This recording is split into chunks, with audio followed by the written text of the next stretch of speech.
Municipality ఎన్నికల్లో కాంగ్రెస్ ఆధిక్యత ప్రదర్శించింది. దాదాపుగా 116 మున్సిపాలిటీల్లో 85 పైగా స్థానాలు కాంగ్రెస్ కైవసం చేసుకుంటే, ఇటు కార్పొరేషన్‌లో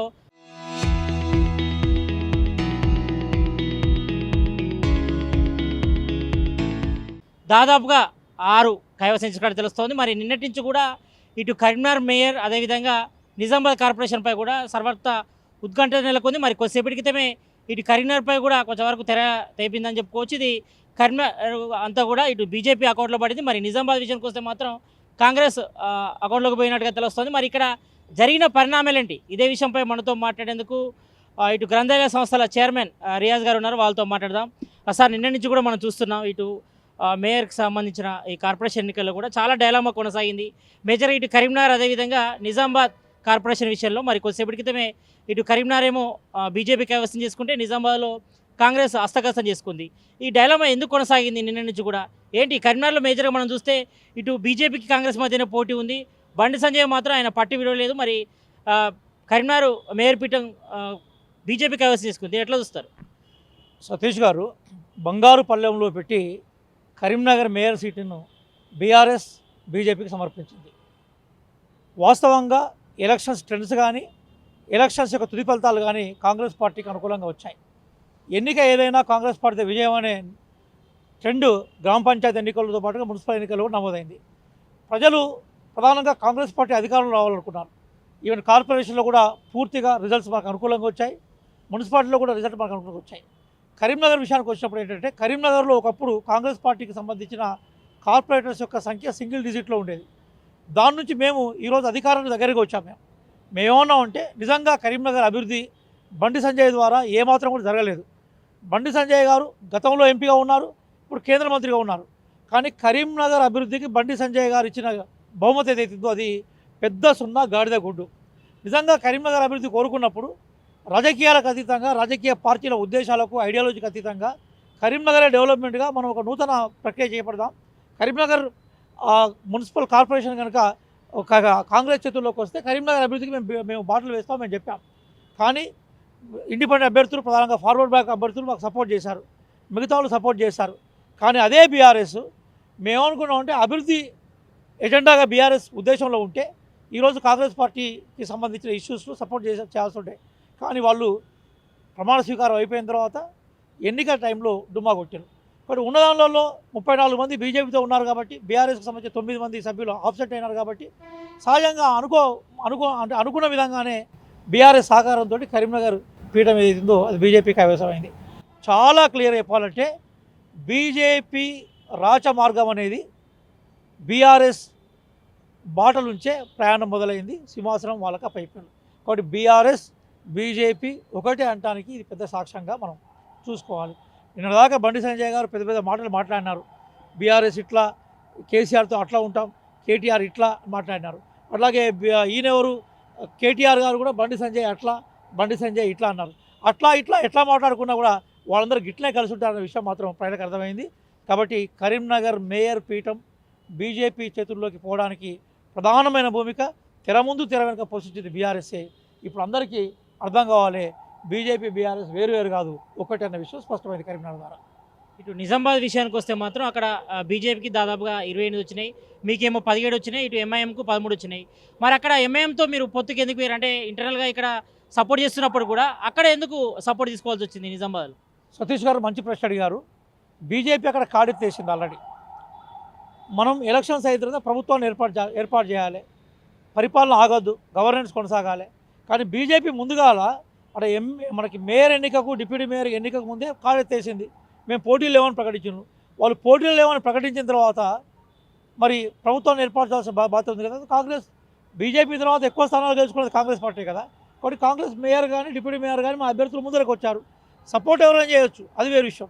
కానీ కరీంనగర్ విషయం వేరు. కరీంనగర్లో మేము కాడెత్తేయలేదు, మేము పోటీలో ఉన్నాం. మేయర్ అభ్యర్థికి సంబంధించిన నామినేషన్ మా అభ్యర్థులు వేశారు. సపోర్ట్ చేస్తామని చెప్పేసి కరీంనగర్ బీజేపీ వశంగానే అని చెప్పేసిన బీఆర్ఎస్ ఏదైతుందో అది మాకు ఇచ్చిన మాటకు వెనక్కి వెళ్ళిపోయింది. కానీ అదే నిజామాబాద్ విషయానికి వస్తే, నిజామాబాద్లో మేము గవర్నమెంట్ ఏర్పాటు చేయట్లేదు, మేయర్ స్థానాన్ని మేము కైవసం చేసుకోవట్లేదు ప్రకటించింది ఎవరు? బీజేపీ కదా, అరవింద్ గారే కదా. అక్కడ ప్రకటించి వాళ్ళు మేము మాకు ఈ స్థానంలో వద్దన్నారు కాబట్టి మేము సెకండ్ లీడింగ్ పార్టీగా బయటకు వచ్చాం. ఎవరు సపోర్ట్ చేస్తే వాళ్ళు సపోర్ట్ తీసుకున్నాం. కాబట్టి కరీంనగర్ ఎన్నికను నిజామాబాద్ ఎన్నికను ఒకేలాగా చూడడం అనేది రైట్ కాదనేది కాంగ్రెస్ పార్టీగా మేము అభిప్రాయపడుతున్నాం. కానీ కాంగ్రెస్ పార్టీ చాలా చోట్ల కూడా అధికార దుర్వినియోగం పాల్పడింది.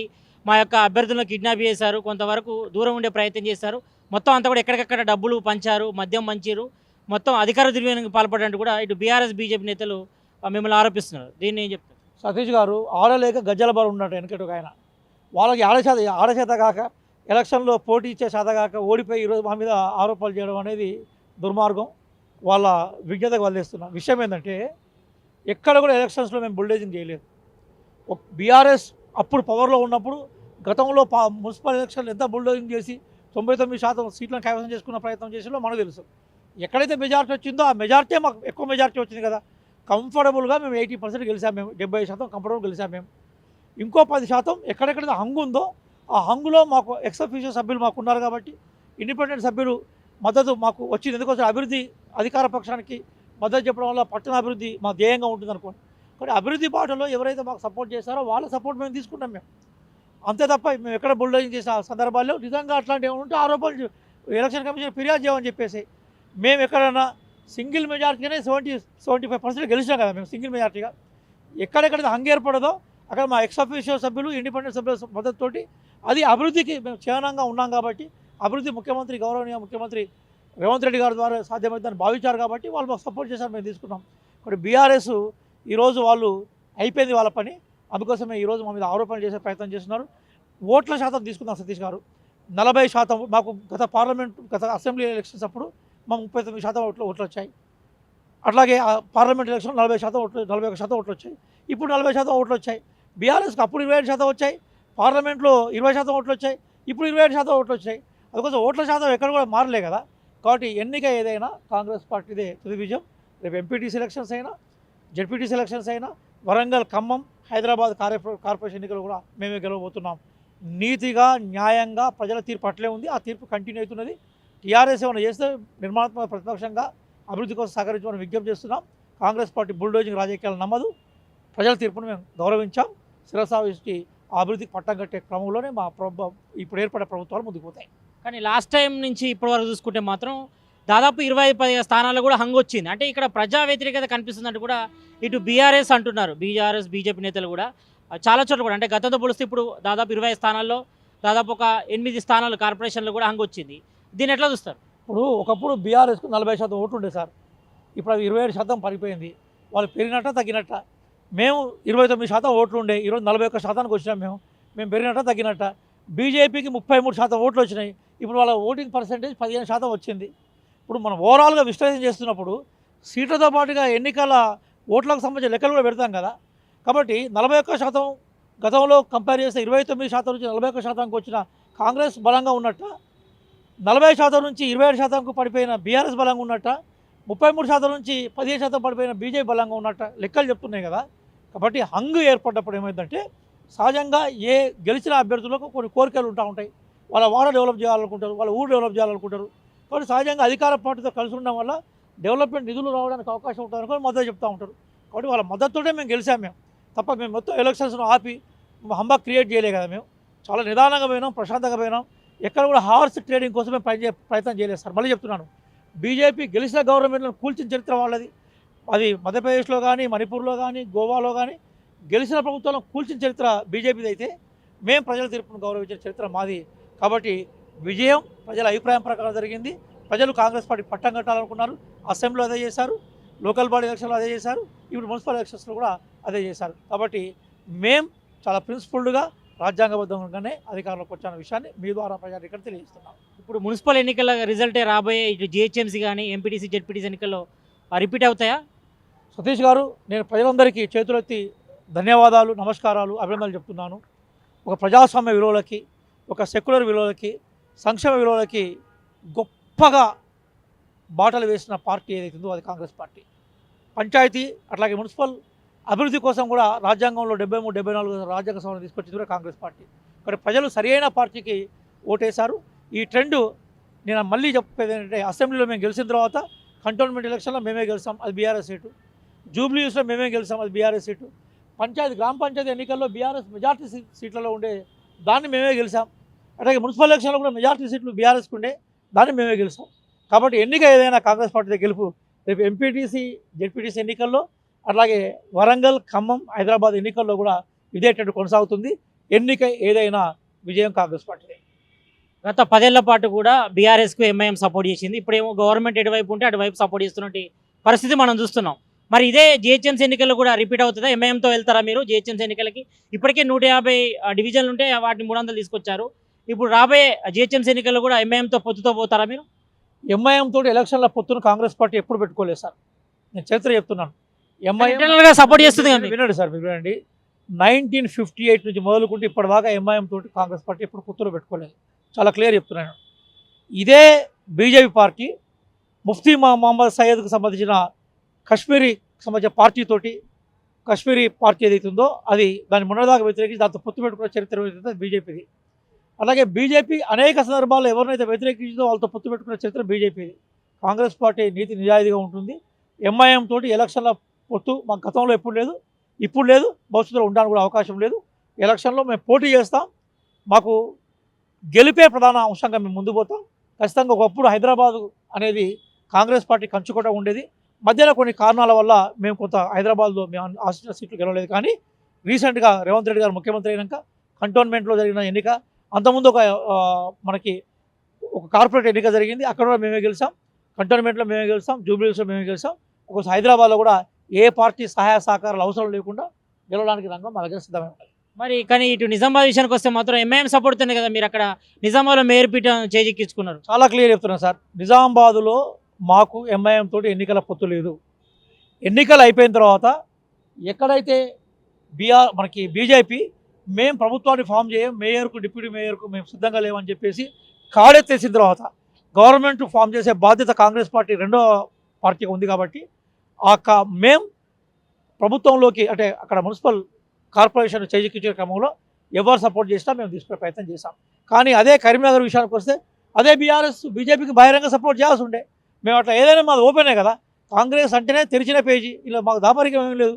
ఓపెన్గా బీజేపీ గవర్నమెంట్ ఫామ్ చేసే సందర్భం లేదు. కాబట్టి మేము గవర్నమెంట్ ఫామ్ చేయడానికి అక్కడ సిద్ధపడ్డాం.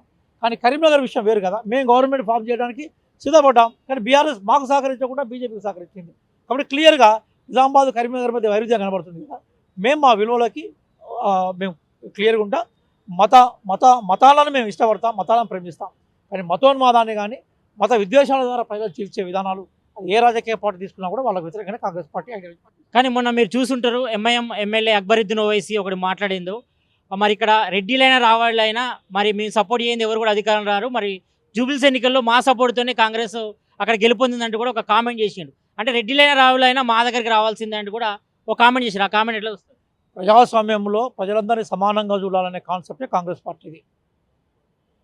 అదే ఓవైసీ గారు నేను ఛాలెంజ్ చేసి అడుగుతున్నాను, ఏమైనా ఓవైసీ గారు గ్రామ పంచాయతీ ఎన్నికల్లో మీ సపోర్ట్ ఉంటే మేము గెలిచినామా? ఇప్పుడు మున్సిపల్ ఎలక్షన్లో మీ సపోర్ట్ తోటే మేము గెలిచినామా? అలాగే అసెంబ్లీ ఎలక్షన్లో మీరు అప్పుడు బీఆర్ఎస్తో ఉన్నారు కదా, అయినా మేము గెలిచినాం కదా. కాంగ్రెస్ పార్టీ గెలవడానికి సొంత బలం ఉన్నది, ఎవరి మీద ఆధారపడాల్సిన అవసరం లేదు. నెంబర్ 1. నెంబర్ 2 ఏంటంటే ఓవైసీ గతంలో విద్వేషపూరిత ప్రసంగాలు చేసినప్పుడు ఓవైసీని అరెస్ట్ చేసి చరిత్రలో కాంగ్రెస్ పార్టీకి ఉంది. ఇక్కడ కిరణ్ కుమార్ రెడ్డి గారి ఆధ్వర్యంలో ఆయన తన మైలేజీని పెంచుకోవడం కోసం ఆయన ఏమైనా మాట్లాడవచ్చు, దాని మీద స్పందించాల్సిన అవసరం మాకు లేదు. ప్రజాస్వామ్యంలో ఎవ్వరు ఎక్కడ ఉన్నా కూడా ప్రజలందరినీ సమానంగా చూసే సంస్కృతి కాంగ్రెస్ పార్టీ, దానికి అనుగుణంగా ఉంటాం. ఆయన మైలేజ్ కోసం ఆయన ఏదో మాట్లాడితే దాన్ని మేము రెచ్చగొట్టే రీతిలో తీసుకొని రెచ్చిపోయే రీతిలో మేము లేవు. ఒక ఓవైసీ ఆయన పద్ధతిలో ఆయన మాట్లాడుకోవచ్చు. కానీ కాంగ్రెస్ పార్టీలో మా కులాలు మతాలు ప్రాంతాల కన్నా భారతీయులు మనమంతా ఒకటే అనే కాన్సెప్ట్, రాజ్యాంగాన్ని రక్షించే కాన్సెప్ట్, సంక్షేమ కాన్సెప్టే మా భారతదేశంలో ఎక్కువ. ఆ కోణంలో మాకు ఎవరు సహకరిస్తే వాళ్ళని సహకారం తీసుకుంటాం, ఎవరు దీన్ని వ్యతిరేకుంటే వాళ్ళు వ్యతిరేకిస్తాం. అది కాంగ్రెస్ పార్టీ స్టాండ్.